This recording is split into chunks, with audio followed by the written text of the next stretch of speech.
black side of this one. Just standard opening fare at this point, and a4. Typical move, trying to chisel open the queen side, but that's why you play a6. Because if white plays a5, you just push through to b5. Yes, more of a sort of London system kind of set up here now that we're seeing. This is a standard, really, London setup pawn structure with black playing quite actively in the center, maybe with e5 coming on in a position at the right moment here. That's the goal, which is why, in part, the bishop slides back to h2, so e5 doesn't come with kind of full effect. Yeah. Black making simple exchanges. Is he going to go for e5? He is going for e5. So Nihal not worried about that one. The problem with playing e5 for black is after there's a mass exchange on e5, the d5 pawn's weak, right?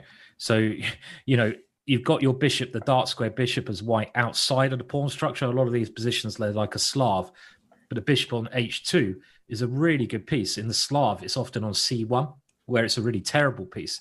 And that's why it's not easy for black to break with e5. It might weaken black's position rather than anything else. It's solid, though. If black does nothing, what's white doing? Does white have to play b4 to make progress? Well, okay, he can do that. But again, you could weaken yourself on the c file by doing that one. Exactly, and that's why the rook came to c8 preemptively. Queen comes to b3. Black can play c4 at some moment, but I would not do that. Releasing the tension feels like a bad thing for black to do just yet. D takes c5. You cannot take with the pawn on c5 because you lose the bishop on b7. So after d c5, you'd have to take with a piece. At the very least, you no longer have a symmetrical pawn structure. You can't take with the knight because the b6 pawn is hanging. So I would consider d takes c5 if I'm trying to play for a win, and he does just that. He's played it, yeah.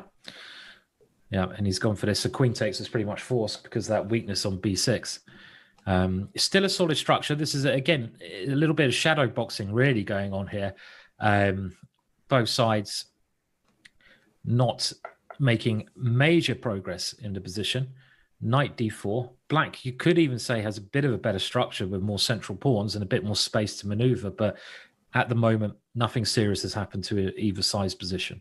Yes, because the base pawns are all safe and sound, right? The b2 pawn, hard to get to. F2, g2, all safe, and you're not attacking me. So, where to make I don't know if I like that decision. That's a very committal decision, taking that, giving up the bishop pair, but now allowing black potential to attack on, well, I'd say on the b8, h2 diagonal. I mean, something like bishop dropping back there.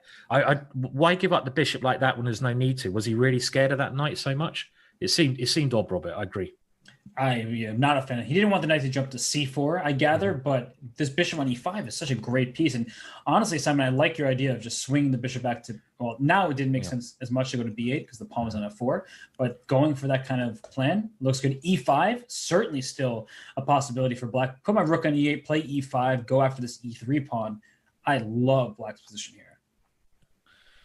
Yeah, I mean, white's trying to rely on this knight on d4 to save him because that knight on d4, you can only get rid of it by exchanging the bishop for it now. So this is like his one big thing. And it doesn't look so bad for white here. I mean, I've had these kind of positions in the Dutch. This now resembles some kind of Stonewall Dutch or something like this where, it's not terrible because e5, white's positioned himself to get that counterplay on the f file. Why this king g8? I don't understand king g8. It seems peculiar to me. And rook a8. Why? Oh, rook a8 defends the pawn. Okay, I see that one. So yeah, okay. I had the same reaction about king g8 though. I was like, well, what does that help? I guess he wants to just give himself some space on g7 with the bishop. Yeah. And is he gonna play f5? I think he's going to try to stop maybe any break with e4 if he can. But I like this g4 move. This is just like, right, he's played it straight away. He's doing this positive move on the king side. It might be a terrible move, but I still like it. It's sort of it's a move that I'd have to play myself just to push over there. Can you try to play e4 or f5 for white?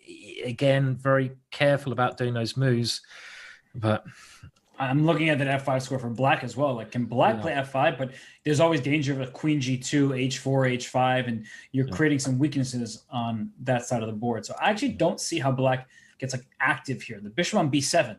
We know how that bishop can get stuck behind his pawn on d5, and then knight on d4 is blockading it. So all things considered, maybe white's position is turning around. The other very risky plan is to try f6 and e5, because that is one way you can get rid of that knight. Okay, he hasn't gone for this. And I assumed that this was not the right way for black to play, because you've given white the open file. And I mean, if he wanted to go e5, Robert, he should have done it earlier, surely, when white wasn't as well positioned. White has now got pressure. And as you're pointing out, he can I don't know if he can take there immediately, but queen f2, very natural move. Could he have taken that? I don't know. Probably not. It's hard to evaluate it, and especially with such little time on your clock. You think the two rooks are better than the queen, and especially with the e3 pawn being so weak. So I just like black's position now, because you have at least a plan, and bishop h6 at any moment can swing here, hitting e3. He plays it. Why not? Well, that's a good move. Yeah, I missed that one. Whoa. I missed d4, though.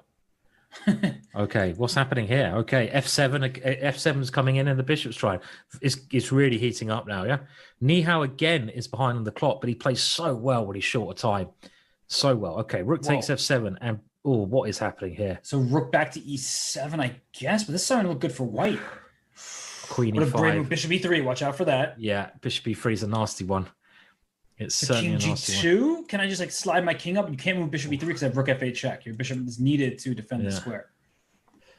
Oh my gosh. He plays king g2. Good move. Well found there, Robert. The knight on d4 is very strong if you can keep it there, right? Very strong. You got bishop c2 as well. You got, I mean, the bishop a8. Oh, white is probably pushing, but look at the time. Keep an eye on the clock here. It's 15 seconds versus 6 seconds. He's going, I think white's trying to go for it, yeah? Queen h4, the bishop's hat's gone back. And he's okay. He's I would sack. I was about to say you have to take it. Very good sack, yeah? Practically speaking, just play it.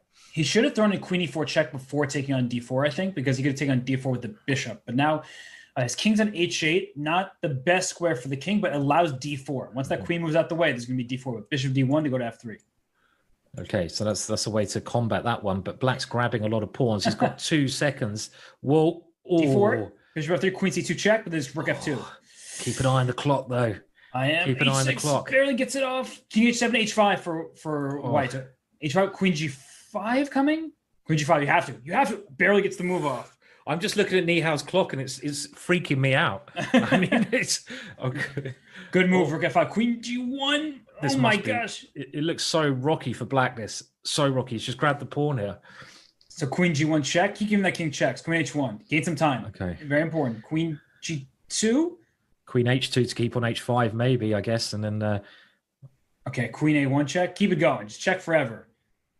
I would have blundered a queen by now. Rook d8's mate if you allow it. So can he avoid the check? So king g4, maybe he can avoid the check somehow. Bishop f8, great move. Yeah. Now queen g5, and h5 is falling.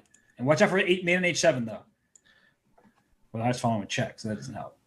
Who's even better here? I don't even know who's better. This is what I'm trying to work out. I think that white is better because of the clock. Yeah. He's keeping the pressure on, right? And he's got a checkmate threat. It's nice to have that threat. Okay, queen f2, the king to b3. King b3 b3 is queen g8 check. G8. Oh my gosh. Now everything's under control. I know. So wait, scary just watching this. Oh, rook d8 is checked. Rook d8 not possible now? Wait. Queen b3, queen b3. Queen b3. Bishop g5. He got in. How did he find that so quickly? Oh. That was insane. Oh my gosh. Oh. And Haik just like grabs his head in frustration. Oh, wow. How did he hold that? I have to say, I'm so impressed how Nihal just saw that immediately, and you, Robert. But I mean,